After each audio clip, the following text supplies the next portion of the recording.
우리나라 사람들이 가지고 있는 여러 가지 좋은 장점들이 많이 있습니다. 그러나 반대로 또 우리나라 사람들이 가지고 있는 부정적인 속성들도 만만치 않게 많은 것 같습니다. 특별히 우리나라 사람들이 가지고 있는 좋지 못한 근성 중에 하나는 분열을 일삼는다는 것입니다. 사람이 둘 이상만 모이면 서로 나뉘고 갈라지는 일들이 벌어지기 때문입니다. 제가 신학교에 들어가서 깜짝 놀란 것은 들어간 지 얼마가 되지 않았는데 거기에서 모집 광고 이런 광고들이 나는데 보니까 동양 사람들끼리 모임이 있다 이런 광고들이 나오기 시작하고, 그 다음에 대학교 출신별로 모임이 있다 이런 광고들이 나오기 시작하고, 그리고 나중에는 군대 출신들끼리 해병대 출신, ROTC 출신 이래가지고 또 모임이 있다 이런 광고들을 보면서 참 나누기를 좋아하는, 또 소모임을 좋아하는 우리 민족의 속성이 있구나 하는 것을 깨닫게 되었습니다.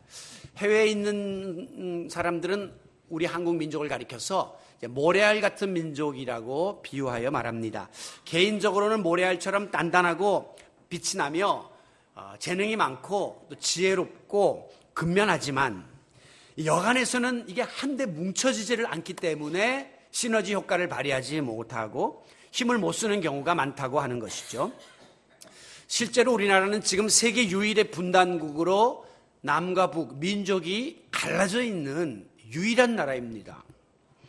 정치 현장에도 보게 되면 무슨 친박이니 비박이니 친노니 비노니 이래가지고 파벌이 갈라져 있는 것을 볼 수가 있죠.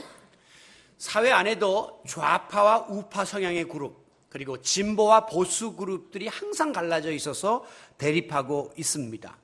나하고 생각이 다르고 주장이 다르고 성향이 다르면 무조건적으로 매도하고 맹목적으로 비방하는 이런 일들이 우리 사회에 깊이 자리 잡고 있습니다.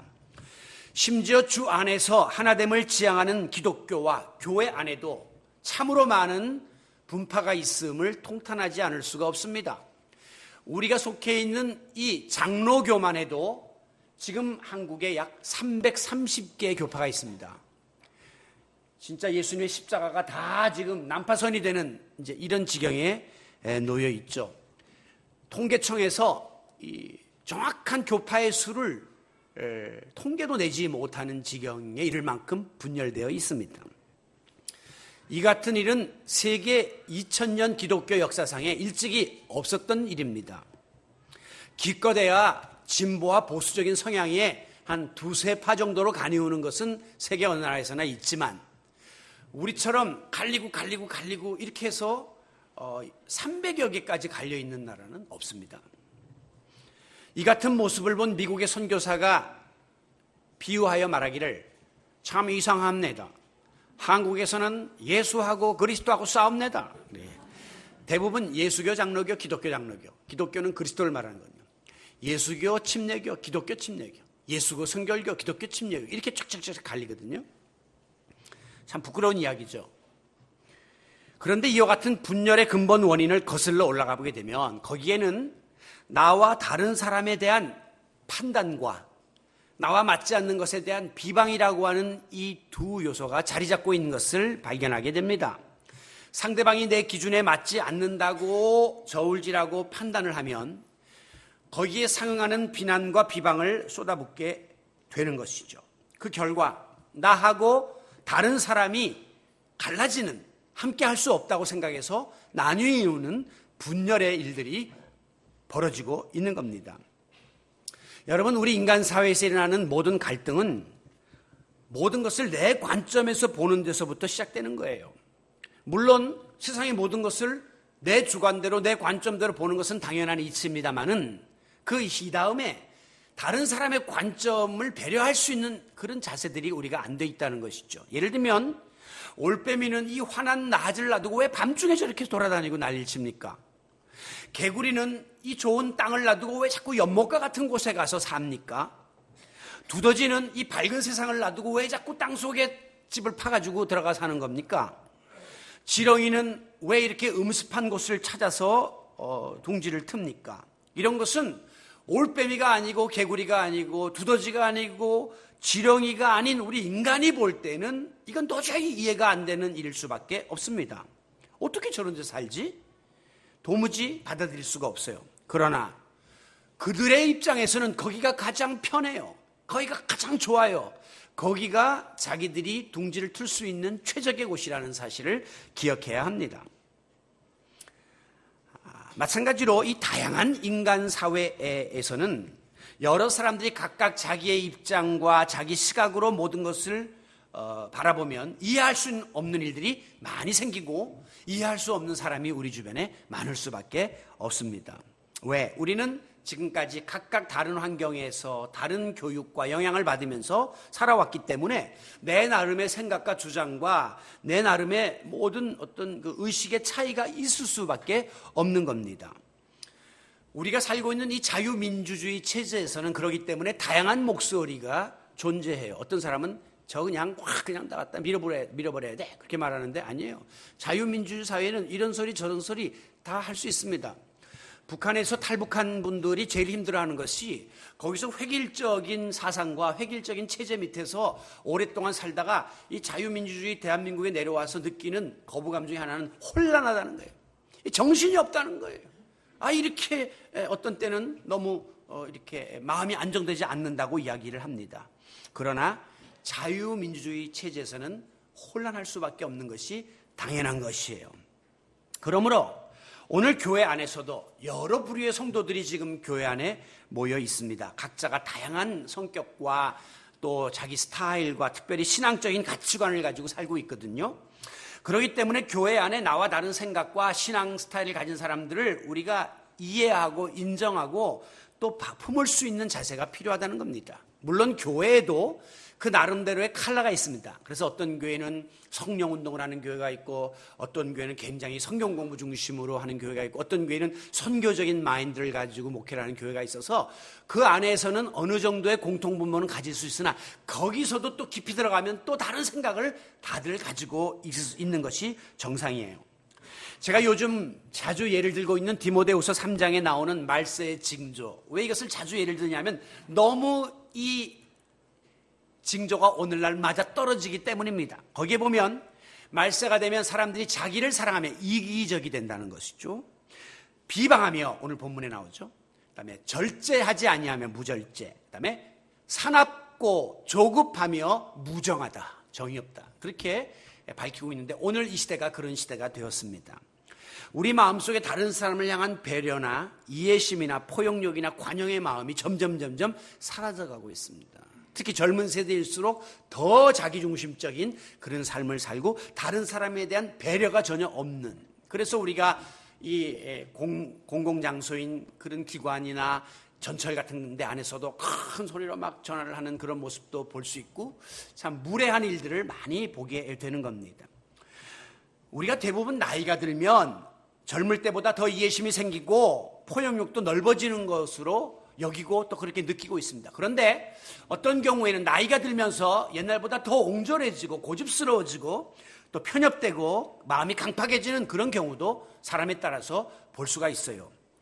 그러므로 우리 그리스도인들은 나이와 상관없이 어떤 환경 속에서도 하나님의 사람으로서의 품성을 드러낼 수 있어야 하는데 그 대표적인 품성이 바로 포용력이라고 말할 수 있습니다. 여러분, 이 세상의 모든 문제, 인간관계의 모든 갈등은 내 안에 포용력이 풍성해지면 풍성해질수록 그 문제는 줄어들게 돼 있습니다. 내 마음이 너무 빡빡하기 때문에 이런 문제들이 생기지, 내가 조금만 더 넓게 생각하고 크게 품으면 이런 문제들은 얼마든지 해결될 수 있는 것들이 많아요. 이 포용이라고 하는 이 단어는 문자적으로 말하면 타인을 아량 있고 너그럽게 감싸며 받아들이는 자세를 뜻하는 것입니다. 상대방의 의견과 행동이 내 마음에 딱 맞지 않는다 할지라도 잘잘못을 따지기 이전에 그냥 너그럽게 용납하고 받아들이는 자세를 포용이라고 합니다. 그런데 이게 어디 됩니까? 이게 어디 인간적인 생각으로 쉽습니까? 그렇기 때문에 포용의 필수 조건은 바로 그리스도인의 사랑과 겸손과 인내로만 가능한 겁니다. 세상 사람들이 할 수 없는 부분까지도 품을 수 있는 그 마음은 예수님의 마음을 품고 그분의 사랑과 겸손과 인내가 내 마음에 자리 잡게 될 때 비로소 가능하다는 사실을 믿으시기 바랍니다. 그래서 오늘도 우리는 교회에 나와서 이 귀한 진리를 말씀 속에서 교훈받고 실천하기를 원하는 것입니다. 아이러니컬한 점은 세상 사람들은, 예수님 안 믿는 사람들은 아무리 잘못되고 또 서로 상처를 주고받는다 할지라도 그저 술 한잔 기울이면서 한번 웃고 나면 그저 아무 일도 없었던 것처럼 그렇게 훌훌 털고 지내는 경우들을 많이 봅니다. 그런데 우리가 교회에 나와서 주여 주여 하고 말씀으로 아멘 아멘 하면서도 성도 간에 한번 틀어지면 오히려 더 무섭고 야비할 때가 많다는 겁니다. 이게 굉장히 아이러니컬한 거예요. 모순이에요. 오늘날 우리 한국교회 분쟁에 휩쓸린 교회들이 많습니다. 그래서 심지어 이 교회 분쟁이 사회법정에 많이 지금 들어와 있어요. 그런데 교회 분쟁이 처리하기 힘든 것은 양쪽 다 예수의 이름으로 싸우는 거예요. 서로 막이래요. 그리고 서로 예수 이름으로 싸우니까 이게 사회법정에서 해결하기가 참 어렵다고 하는 거죠. 여러분, 이것은 하나님의 영광을 가리우는 것입니다. 믿지 않는 사람들에게 전도의 문을 막는 일입니다. 과거에 부산에서 가장 큰 교회가 교회 분쟁에 휩쓸리게 되었습니다. 교인들끼리 막 싸움을 합니다. 그리고 폭력 사태가 빚어지고 나중에는 두 파가 이렇게 맞서가지고 막 그냥 서로 찬송을, 다른 찬송을 부르면서, 특별히 그들이 많이 부르는 게 마귀들과 싸울지라, 서로 마귀라고 하면서, 그러면서 이제 교회가 분쟁에 휩쓸렸는데, 제가 과거에 미국에 있을 때 미국에서 가장 큰 교회에 이런 일이 벌어진 적이 있었습니다. 그래가지고 미국 경찰이 딱 중무장을 하고 거기는 권총을 다 차고 들어오잖아요. 그리고 교회 교인들 사이에 딱 가로막고 쓴 장면이 한인 신문에 나오고 미국 주류 신문에 나갔는데 얼마나 창피한지요. 그 거룩한 성전, 화평이 깃들어야 될 성전에 무장한 경찰이 들어와 있다는 것은 있을 수 없는 일이란 말이죠. 그런데 이런 것이 얼마나 악영향을 끼치는지 모릅니다. 그래, 그 교회가 하도 부산에 있는 교회가 싸움질을 하니까 나중에 경찰력으로도 안 돼가지고 소방서에서 소방차들이 왔습니다. 그래서 양쪽 사이에 물을 막 뿌리는 거예요. 충돌이 없도록. 그렇게 사회적 문제가 된 적이 있었어요. 그러다가 한 번은 버스 안에서 상대방의 발을 잘못 밟아서 두 사람 사이에 싸움이 났습니다. 경상도 사람은 좀 톤이 높잖아요. 이거 왜 남의 발 밟고 그러나? 그러니까, 내가 알고 했나? 누굴 다 누구 하나? 막 난리가 났어요. 그랬더니 옆에 있던 사람이 하는 말이, 좀 조용히 하이소. 여기가 뭐 교회인 줄 압니까? 이렇게 싸워요. 그러더니, 이게 얼마나 창피한 이야기입니까? 사람들 싸움 그러면 교회, 분쟁 그러면 분열, 교회. 이렇게 돼버리면 어떻게 예수의 복음이 증거될 수가 있겠습니까? 오늘 우리 안에 포용의 마음을 져야 하는 주범을 찾아내야 됩니다. 그리고 그것을 잡아야 됩니다. 그리고 그걸 저버려야 돼요. 그래야 우리의 마음속에 넓은 마음, 긍휼의 마음, 포용의 마음이 자리 잡게 되는데, 오늘 우리가 그 주범을 찾아내려고 합니다. 본문이 기록되어 있는 이 야고보서는 지난주에도 말씀드린 옥중서신과는 달리 이것은 목회서신이라고 부르고 있습니다. 다시 말하면 바울이 자기가 개척한 교회나 자기가 또 목회했던 교회에 편지를 통해서 성도들에게 교회 생활을 이렇게 하라 저렇게 하라, 또 성도들이 실생활 속에서 어떻게 살아야 된다 하는 것을 잘 가르쳐주고 있는 내용이 담긴 편지가 옥중서신이에요. 자, 그러면 오늘 본문에는 특별히 이 언어 생활을 통해서 우리가 저지르기 쉬운 그런 무관용, 무포용의 그런 자세들을 지적하고 있는 중에 다른 사람들을 품기 위해서 그러면 어떤 자세를 지녀야 할 것인가를 제시하고 있습니다. 그 중에 먼저는 서로 비방하지 말라고 하는 것입니다. 비방 금지. 여기 11절 상반절에 보면 형제들아 서로 비방하지 말라. 이게 다른 사람끼리 이야기하는 게 아니라 형제들끼리, 예수 믿는 사람끼리 비방하지 말라라고 말씀하고 있습니다. 여러분, 비방이라고 하는 것은 악의를 품고 말하는 겁니다. 반대하고자 말하는 겁니다. 그 사람을 무시해서 함부로 말하는 것이 비방입니다. 그리고 비방은 저 사람을 누르고 나를 높이려고 하는 의도가 있는 것이에요. 저 사람은 잃어버려도 나는 얻으려고 하는 불순한 의도를, 이기적인 의도를 갖고 있기 때문에 비방은 나쁜 행위입니다. 여러분, 비방의 특징은 영어에서 backbiting이라고 하는데, 뒤에서 물어버린다는 거예요. 우리나라에서는 속된 말로 뒤에서 씹는 거예요. 앞에서 정정당당하게 말하지 않고 뒤에 숨어서, 앞에서는 웃으면서 뒤에 가서 헐뜯고 험담을 하는 거죠. 그 사람 없는 데서 함부로 말하는 것입니다. 여러분, 우리 그리스도인은 비방을 하지도 말아야 되고, 비방하는 말 들을 일도 없어야 되고, 비방을 전하지도 말아야 합니다. 지난주일도 소개했던 미국의 유명한 부흥사 D.L. 무디는 이런 말을 했어요. 지금 나 자신을 돌아보기에도 시간이 모자라고 힘에 겨운데 한가롭게 돌아다니면서 다른 사람을 비방하고 다닐 여유가 어디 있느냐라고 반문했습니다. 여러분, 지금 우리에게 주어진 시간은 나 자신을 돌아보는데도 부족해요. 나 자신을 수양하고 다스리는데도 부족해요. 사랑하기에도 아까운 시간이에요. 그런데 어디 돌아다니면서 남의 일에 참견하고 다른 사람 뒤에서 험담하고 할 그런 시간이 어디 있습니까? 그 시간 있으면 더 성경 보고 더 기도하고 더 봉사하셔요. 특별히 뚜렷한 근거도 없고 또 사실이 분명하지도 않은 그런 카더라 통신 같은 거, 그런 걸 가지고 함부로 다른 사람을 비방하는 것은 옳지가 않습니다. 의로운 행위가 아닙니다. 그러므로 성도는 설령 나와 다르고 좀 내가 싫고 내가 좀 미워한다 할지라도 절대로 그 사람을 비방해서는 안 돼요. 마음속으로 그런 감정을 가져서도 안 되지만, 그것까지는 제가 막을 길이 없지만, 그러나 비방하는 일을 드러내서는 안 된다고 하는 겁니다. 두 번째로 우리가 포용의 저해 요소가 되는 것은 바로 함부로 판단하지 말아야 된다는 거예요. 여기 오늘 본문 11절 중반절에 보면 형제들아 비방하지 말라라고 말한 다음에 형제를 비방하는 자나 형제를 판단하는 자는 곧 율법을 비방하고 율법을 판단하는 것이니라.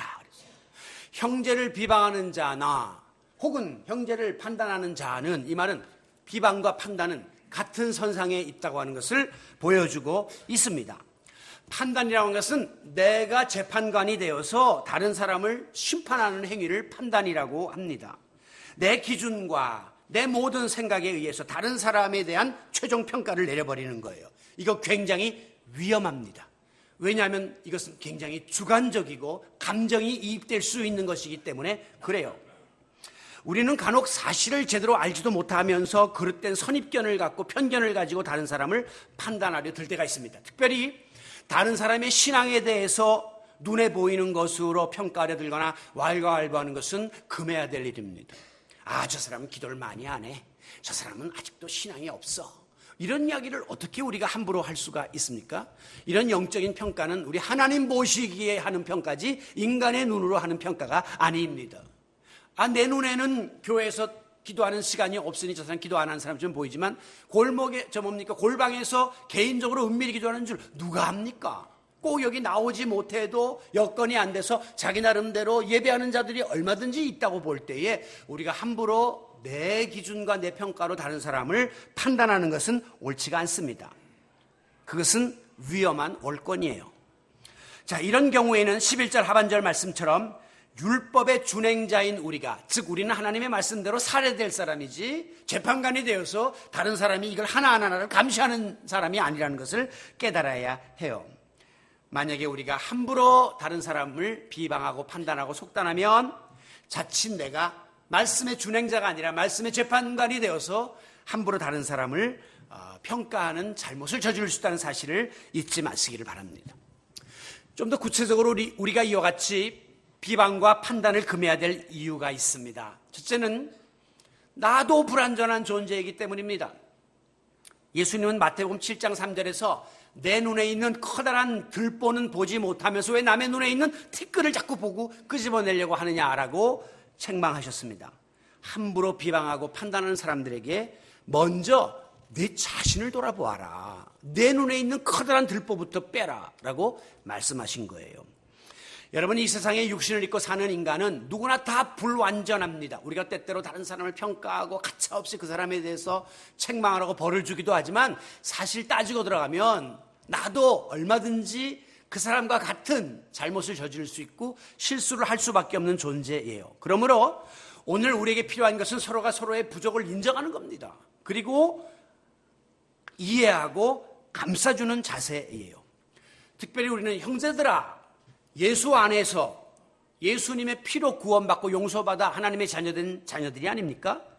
그렇기 때문에 더더욱이 우리 형제들 간에는, 육신의 형제들도 실수가 있어도 바깥 사람들 대하는 것처럼 대하진 않고 그들에게 더 많은 아량과 긍휼을 베푸는 것처럼 우리 예수 믿는 사람끼리는 함부로 다른 사람을 비방하거나 판단해서는 안 된다고 하는 것입니다. 나도 불완전한 존재다라는 사실을 항상 잊지 말고, 나도 저렇게 될 수 있다라는 생각을 알고 우리가 그들을 허물을 덮어주고 사랑으로 감싸기를 힘써야 할 것입니다. 비방과 판단을 금해야 될 두 번째 이유는 그 비방과 판단이 언젠가 나에게로 다시 돌아오기 때문이에요. 이것을 소위 우리가 부메랑의 법칙이라고 합니다. 이 부메랑이라고 하는 도구를 쫙 던지면 이게 슥슥슥 가다가 나중에 슥슥슥 하고 자기로 다시 오는 것을 경험하죠. 메아리와 같이 내가 야호 하면 저쪽에서 야호가 나한테로 다시 오는 거예요. 이게 즉 심은 대로 거두는 법칙입니다. 이것은 하나의 변함이 없는 진리예요. 마태복음 7장 2절에서 예수님 말씀하시기를 너희가 비판하는 그 비판으로 너희가 비판을 받을 것이요 너희가 헤아리는 그 헤아림으로 너희가 헤아림을 받을 것이다 라고 말씀하면서 섣불리 다른 사람을 판단하거나 비방해서는 안 된다는 거죠. 왜? 언젠가 내가 바로 그 대상이 되어서 내가 다른 사람에게 비방을 받고 판단받을 수 있기 때문입니다. 우리가 섣불리 비방과 판단을 금해야 될 세 번째 이유는 비방과 판단은 사탄의 전략이기 때문입니다.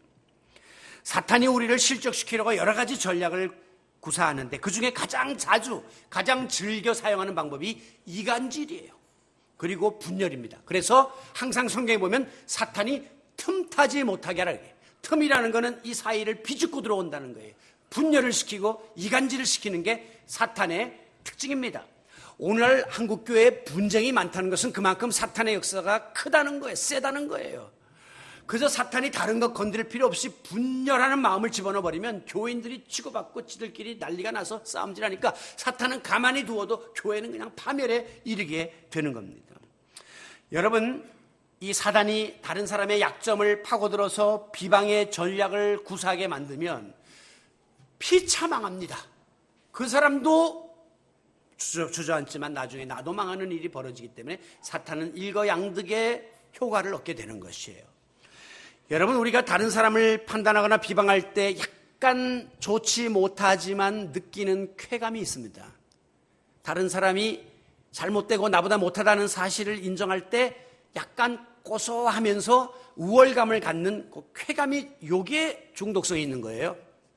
여러분, 마약을 하는 사람들이 왜 못 벗어나냐면 이게 나쁜 거 알지만 그거 하면 좋거든요. 그 순간은 몽롱하고 쾌감을 느끼거든요.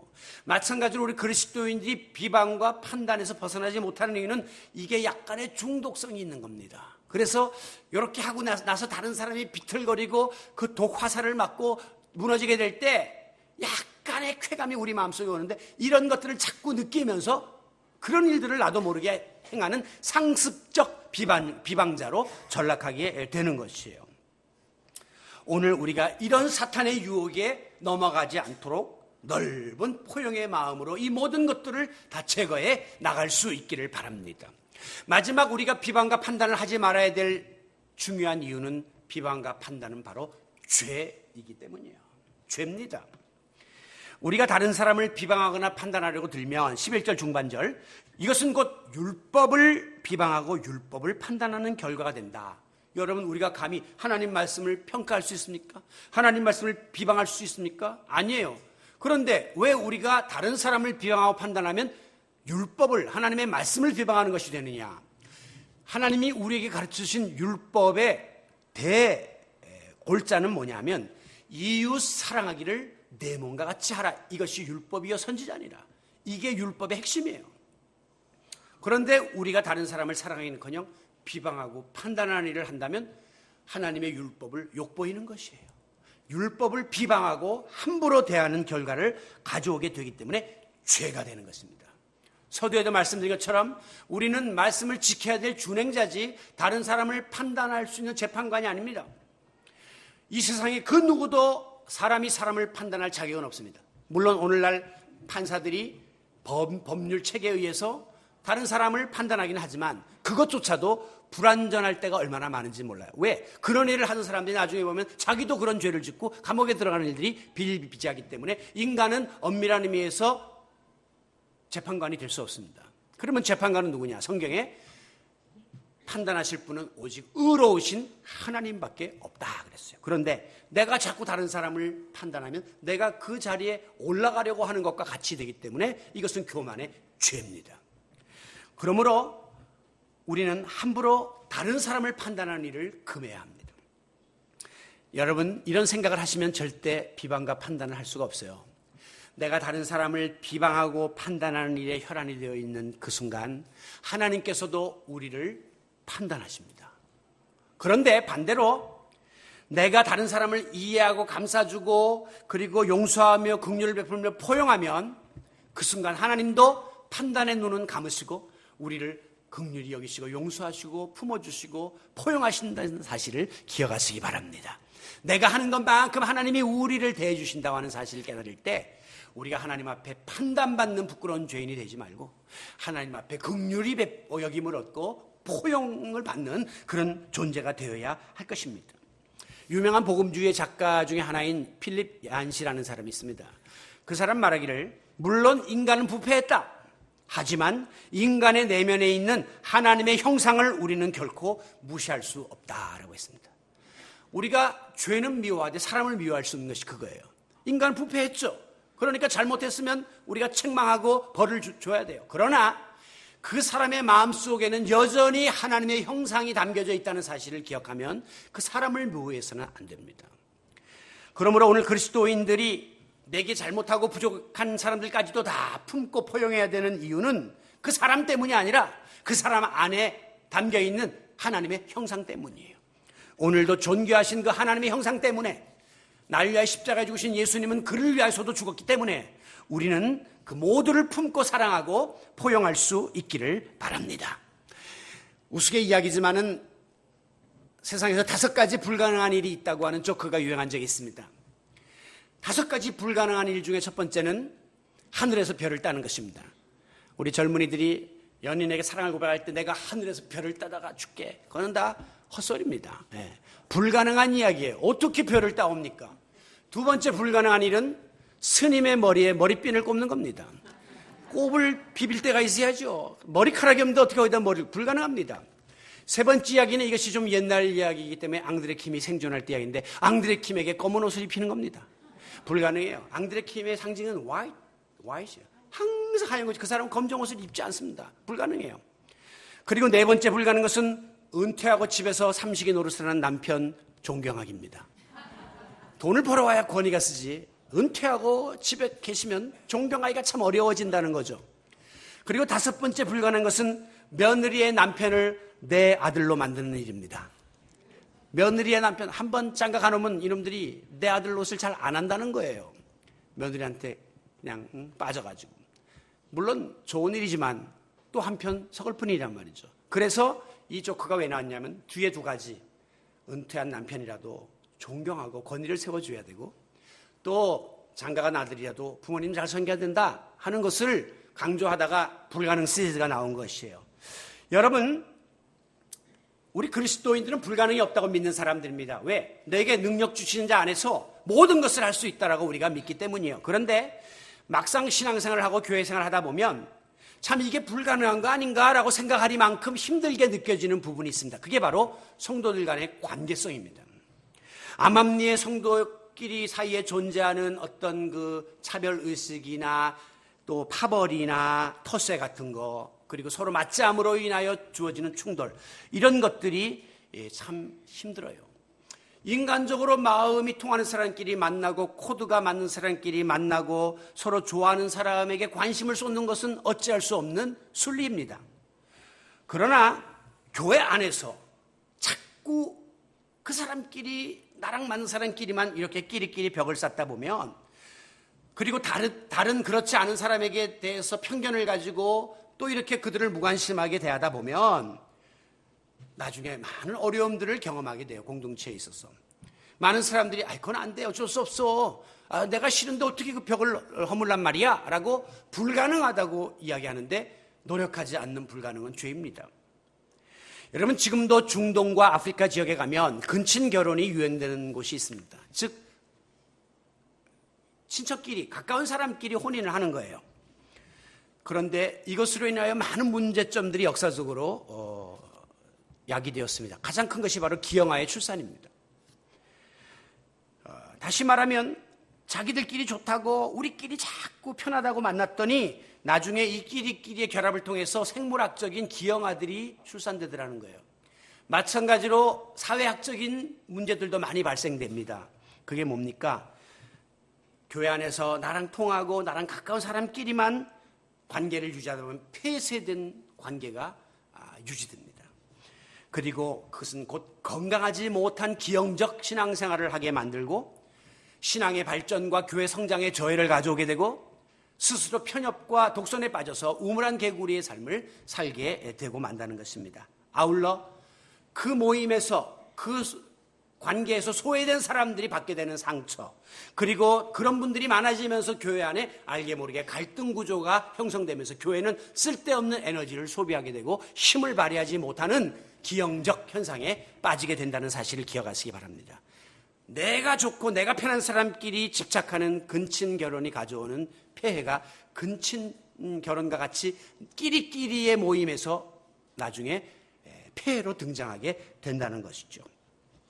여러분, 고린도 교회에는 그 당시에 굉장히 배타성이 많았고 파벌의식이 많이 조장되어 있었습니다. 그래서 믿는 사람끼리 우리가 아는 것처럼 누구는 바울파, 누구는 아볼로파, 누구는 또 누굽니까? 그리스도파, 베드로파, 파가 많이 교회 안에 형성되어져 있었습니다. 이 같은 불관용적인 그런 배타적인 자세는 그때나 지금이나 그곳에서나 지금이나 이곳에서나 그대로 우리에게 스며들면서 우리의 공동체를, 사랑의 공동체를 오염시키는 일들이 벌어질 수가 있습니다. 여러분, 간혹 그 사람 때문에 우리 공동체가 달성하고자 하는 목표에 장애가 된다, 저 사람 때문에 우리 교회가 어렵고 힘들다라고 하는 비방과 판단이 우리 가운데 있을 수 있습니다. 그러나 그것은 옳지를 않습니다. 설령 우리가 원하는 어떤 목표에 빨리 도달하지 못하고 좀 더디 도달하는 한이 있더라도 우리는 그들과 함께 더불어 묵묵히 가는 것이 바로 그리스도인의 공동체예요. 여러분, 세상에서는 소정의 결과물을 내지 못하면 금방 평가받고 만약에 우리 집단에 방해가 되는 사람이 있으면 그냥 잘라버립니다. 배제시킵니다. 그거는 세상의 집단의 특징입니다. 우리가 추구하는 목표에 유용한 사람만 가치 있는 사람이, 그렇지 못하면 모자라고 부족한 사람이라고 배제해버립니다. 하지만 교회 공동체는 그래서는 안 돼요. 우리 교회가 지향하는 모든 것이 목표지향적이 되어서는 안 됩니다. 과거에 보면 교회가 목표지향적인 일들을 너무 많이 했어요. 금년에 우리 교회는 몇 명 추석계 목표입니다. 우리 교회 헌금은 얼마가 목표입니다. 그래가지고 교인들을 막 거기다가 이제 밀어붙이는 그런 일들이 있었죠. 심지어 어떤 교회에서는 부목사님들이 교회 부임하면 교구를 딱딱딱 맡기고 당신 금년 안에 50명 늙혀야 돼. 그리고 연말에 가서 50명을 못 늙히면 그대로 부목사님을 사임시키는 그런 교회들도 있었습니다. 저는 그것은 하나님이 정말 기뻐하시지 않는 일이라고 생각합니다. 목표지향적인 신앙은 그렇게 건강한 게 아니에요. 설령 우리가 바라는 목표에 도달하지 않을 수도 있어요. 또 우리가 세운 어떤 성취를 이루지 못할 수도 있어요. 그러나 교회는 다양한 계층의 성도들이 함께 어우러지는 포용의 정신이 훼손되거나 상실되서는 안 됩니다. 교회는 같이 가는 곳입니다. 더불어 가는 곳입니다. 세상에서 목표를 달성하지 못해서 소외된 사람이 교회에서 위로받고자 교회 왔는데 교회에서조차 평가하고 차등을 두고 배제하면 어디 가서 위로를 받을 수가 있겠습니까? 바로 이것이 목회의 어려움이에요. 그러나 또한 이것이 목회의 보람입니다. 최근에 소위 가나안 성도들이 우리나라의 교회에 많이 급증한다는 말씀 들으셨죠? 언론 들으면 가나안 땅을 향하여 들어가려고 하는 성도들을 말하니까 좋은 의미인 줄 알지만 사실은 이 단어를 거꾸로 하면 안 나아가예요. 안 나가 교인들이 많다. 와서 등록은 했는데 출석을 안 하는 교인들이 점점 늘어나고 있습니다. 그러니까 교회에 허수가 많아지는 것이죠. 여러분, 이 가나안 교인들을 대상으로 앙케이트를 조사했는데 왜 그러면 교회를 안 나가냐? 이렇게 물어보니까 그 사람들이 답하는 그 이유 중에 가장 많이 나온 게 강요받는 신앙 때문에 그래. 강요당하는 게 싫다 이거예요. 여러분, 교회가 지향하는 바에 조금이라도 위배되는 생각을 하면 그냥 교회에서는 단칼에 그 사람을 칩니다. 목사가 지향하는 방침에 조금만 그 반기를 들면 그냥 그 사람을 잘라냅니다. 이런 것이 특별히 젊은 계층을 중심으로 원치 않는다는 거예요. 왜 교회 모든 일들을 이렇게 자꾸 사업가 하듯이 실적 위주로 해서 강요를 자꾸 하느냐 이거예요. 여러분, 우리 예수님은 간혹 가다가 제자들이 말도 안 되는 엉뚱한 질문에도 다 품었어요. 예? 그냥 받아주셨어요. 2번 또 가외 공부시키고 또 그것을 다시 한번 리마인드 시켜주시면서 끝까지 포용했던 것을 알 수가 있습니다. 여러분이 에디슨의 이야기를 들으셨잖아요. 에디슨이 어릴 때 아주 엉뚱한 질문을 하는 거예요. 엄마가 아주 미치겠는 거예요. 학교에서 선생님이 못하겠다고 집에 홈스쿨을 시켜갖고 집에서 공부를 하는데 에디슨이가 뭐 이게 도대체 이런 놈 어떻게 이게 앞으로 뭘 하겠나 걱정이 되는 거예요. 그런데 에디슨의 엄마는 3번 질문하면 4번 답해주고 10번 질문하면 11번째 답을 해줬다는 거예요. 이것이 세계적인 발명가 에디슨을 만들 수 있었다고 하는 것입니다. 우리 예수님은 고아와 과부와 어린이와 같은 당시의 사회적 약자를 항상 품었습니다. 어린이들이 내게 오는 것을 용납하라. 받아들이셨어요. 그리고 심지어 세리와 창기 같은 당시에 죄인 취급당하던 사람들도 우리 주님은 친구가 되시고 다 품으셨습니다. 당시 사람들이 손가락질하고 편견과 선입견을 갖고 있던 배척당하고 소외된 사람들조차도 예수님은 이해하고 배려하고 용납하고 품어주셨습니다. 예수님의 정신입니다. 오늘 우리가 누굽니까? 그리스도인, 이 예수님 따라가는 제자들이에요. 오늘 우리 교회 공동체 안에 이런 예수님의 마음이, 예수님의 관용과 포용이 가득 차 있어야 돼요. 당신은 내 생각하고 틀렸으니까 안 돼. 당신은 나하고 아니니까 그건 잘못됐어. 이렇게 쉽게 판단하고 결론을 내리는 것은 상대방이 큰 상처를 받게 되는 것이고, 그로 하여금 자칫 잘못하면 안 나가 교인으로 전락시키는 무서운 행위가 되는 겁니다. 여러분, 나 때문에 어떤 사람이 교회에 안 나오고 신앙의 자리를 떠나면 그 사람을 실족시키는 거예요. 마태복음에 보면 만약에 나로 인하여 다른 사람이 실족되면 연자 맷돌을 목에 메고 바닷물에 던져줘야 된다. 큰 책임이 있다는 것을 항상 우리가 잊지 말아야 합니다. 때로는 내가 신앙의 연륜으로, 신앙의 직분으로 다른 사람을 자꾸 가르치려고 하고 자기 주장을 따라오라고 하고 강요하는 것은 옳은 자세가 아닙니다. 그때마다 우리는 마음속으로 스스로에게 반문해야 합니다. 12절, 너는 누구이기에 이웃을 판단하느냐? 네가 재판관이냐? 라고 하는 질문을 나 자신에게 자꾸 던지면서 항상 다른 사람의 입장을 생각하고 배려하고자 노력하는 우리 성도 여러분이 되시기를 바랍니다. 이 성경 속에는요, 위대한 포용의 드라마가 많이 나오고 있습니다. 특별히 출애굽기 12장에 보면 이스라엘 백성들이 출애굽을 하는데 그때 숫자가 장정만 60만, 남자 어른만 60만이고 그 외에 허다한 수많은 잡족들이 함께 출애굽했다. 그렇게 기록하고 있습니다. 잡족이라는 건 이스라엘 사람이 아닌 이방인들이 더불어 많이 출애굽을 했다고 하는 것입니다. 민수기 11장에 보면 이스라엘 백성들은 항상 저 잡족들이 싫었어요. 우리 선택받은 선민 이스라엘 외에 이방인들을 멸시했어요. 그리고 귀찮게 생각하고 하나님께 불평을 했습니다. 그런데 하나님께서는 훗날 그 이방인들까지도 다 품어서 하나님의 자녀로 삼으셨던 것입니다. 하나님의 위대한 관용의 드라마예요. 여러분, 여기 이스라엘은 교회 모형입니다. 오늘 교회 안에 다양한 부류의 사람들이 옵니다. 그러나 인간적인 어떤 생각과 편견 때문에 담을 쌓아서는 안 된다는 것이죠. 우리는 그 다양성을 인정하고 모두를 다 받아들여야 하고 포용하고 하나 되는 모습을 오늘도 하나님은 교회를 향하여 기대하고 계십니다. 장자권을 빼앗은 그 야곱을 마지막에 용서하고 품어버리는 에서의 포옹 장면, 감동적이죠.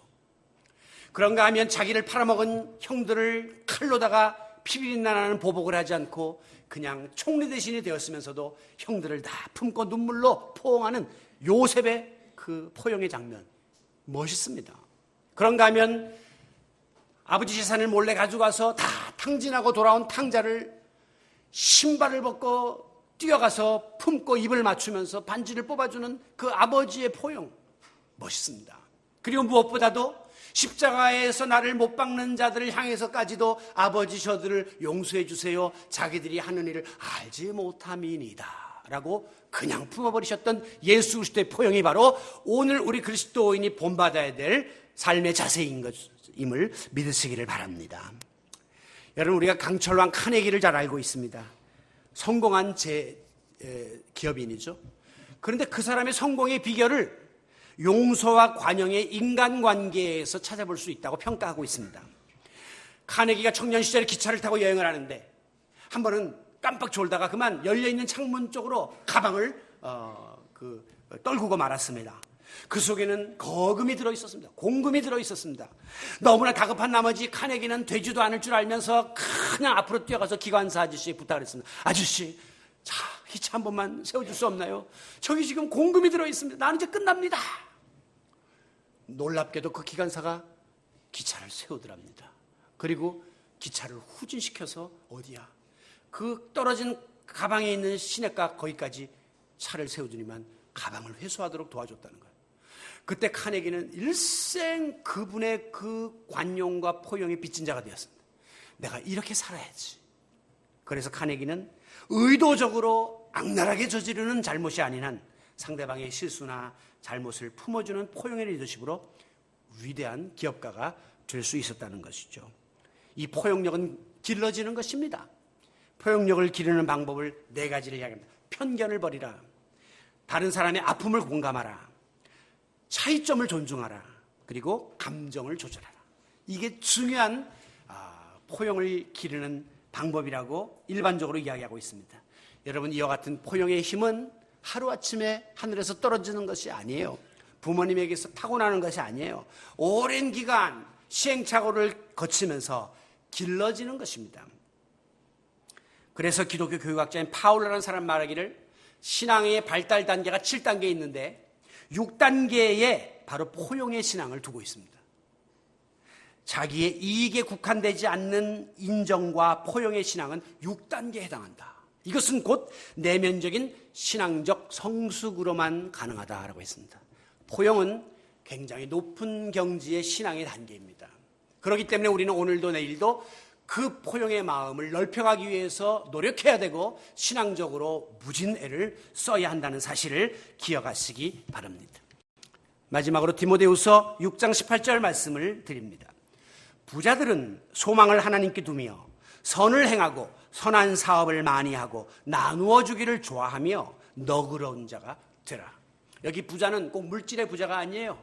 내가 다른 사람보다 더 부한 지식을 갖고 있든지 그런 어떤 재능을 갖고 있든지 그런 마음을 갖고 있다면 그것을 나를 위해서만 그냥 지키려고 하지 말고 상대적으로 나보다 필요가 있는 사람들에게 나누어주고 베푸는 너그러운 자가 되어야 한다라고 했습니다. 이게 바로 사회적 공헌이에요.